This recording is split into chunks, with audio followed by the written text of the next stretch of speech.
بسم الله الرحمن الرحيم.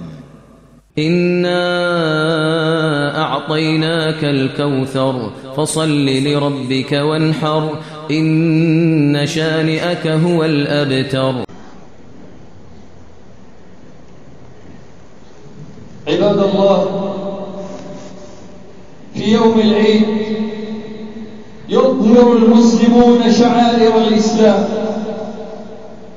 يرفعون أصواتهم بتكبير الله عز وجل وتحميده وتسبيحه وتعظيمه. في يوم العيد يظهر المسلمون شعيرة الصلاة التي هي عماد الدين، ولا حظ في الإسلام لمن ضيع الصلاة، ومن ضيع الصلاة فهو لما سواها أضيع. في يوم العيد يظهر تآلف المسلمين ووحدتهم ومحبتهم وأخوتهم. إن النبي عليه الصلاة والسلام قال: إذا التقى المسلمان فتصافحا تناثرت خطاياهما كما تتناثر أوراق الشجر في الشتاء. فقال عبده لراوي الحديث مجاهد رحمه الله، قال: إن هذا لأمر يسير. فقال مجاهد: لا تقل هذا، فإن الله تعالى يقول: لو أنفقت ما في الأرض جميعا ما ألفت بين قلوبهم ولكن الله ألف بينهم. قال عبده: فحينئذ عرفت فضله في العلم عمن سواه. اجتماع المسلمين في مثل مواسم الخير هذه من أجل نعم الله تعالى على أمة النبي عليه الصلاة والسلام، فيجب علينا أن نحفظها وأن نرعاها حق رعايتها. فمن كان بينه وبين أخيه المسلم فليكن كما قال الله عز وجل: إن كان صادقا في إيمانه، فإذا الذي بينك وبينه عداوة كأنه ولي حميم، وما يلقاها إلا الذين صبروا وما يلقاها إلا ذو حظ عظيم. ويتزاور الناس فيما بينهم، ويتواصل ذو الأرحام فيما بينهم، وهذا أمر محمود. اشتكت الرحم إلى الله فقال لها الله عز وجل: أما ترضين أن من وصلك وصلته ومن قطعك قطعته؟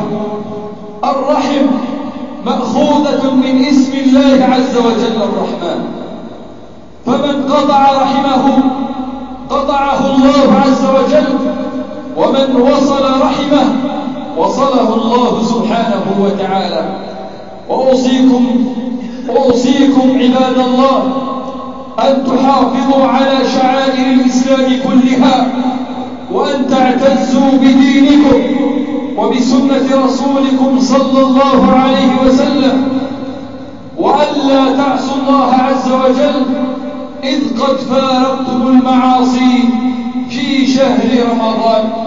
فإياكم والكذب، وإياكم والخيانة، وإياكم والغيبة، وإياكم والنميمة، وإياكم وإذاية الجار، إياكم وإذاية الجار، إياكم وإذاية إخوانكم المسلمين من الجار القريب والجار البعيد. وابشوا السلام فيما بينكم، فإن النبي عليه الصلاة والسلام قال مبينا عظم إفشاء السلام، وهو أن السلام اسم من أسماء الله تعالى، فقال: ألا أدلكم على شيء إذا فعلتموه تحاببتم؟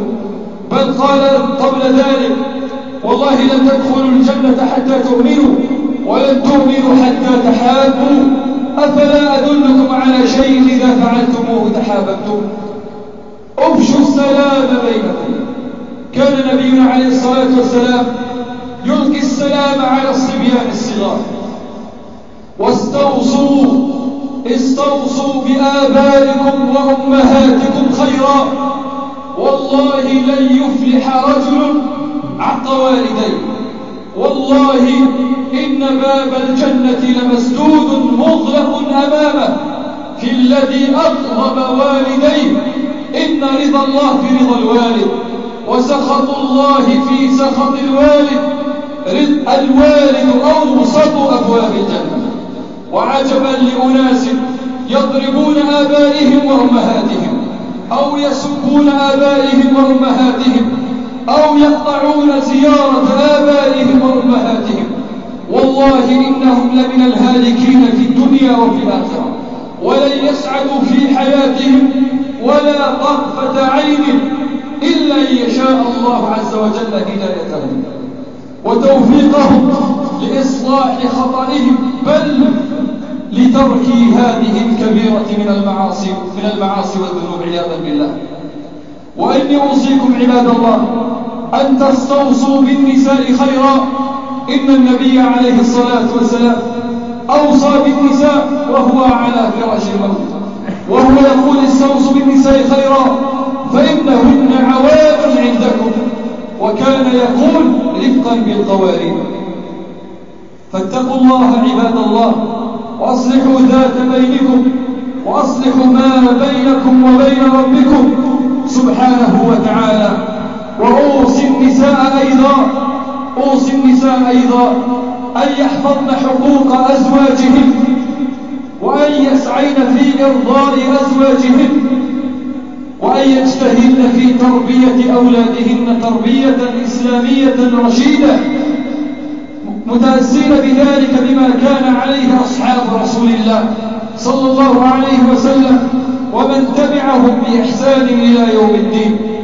وأوصي النساء أيضا أن يلبسن اللباس الشرعي، ولا تخرج المرأة من بيتها سافرة أو متبرجة أو متزينة أو سافرة أو متعطرة فتستجلب نظر الرجال إليها، فهذه ممقوتة مبغوضة. بل إن النبي عليه الصلاة والسلام قال في الحديث الصحيح: أيما امرأة تطيبت فخرجت ليجد الناس ريحها فهي زانية.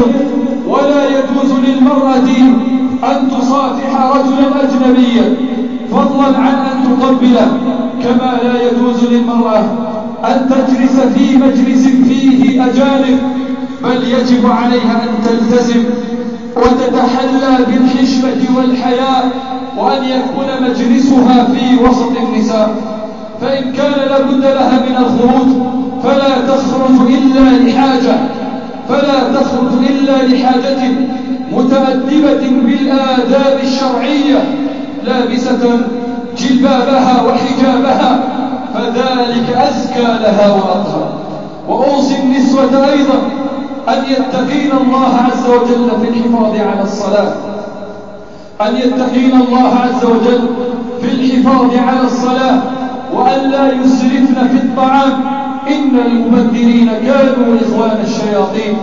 وينبغي على المسلم إذا طبخ أن يكثر المرق، وأن يتعاهد جيرانه المسلمين وليطعمهم مما أطعمه الله سبحانه وتعالى.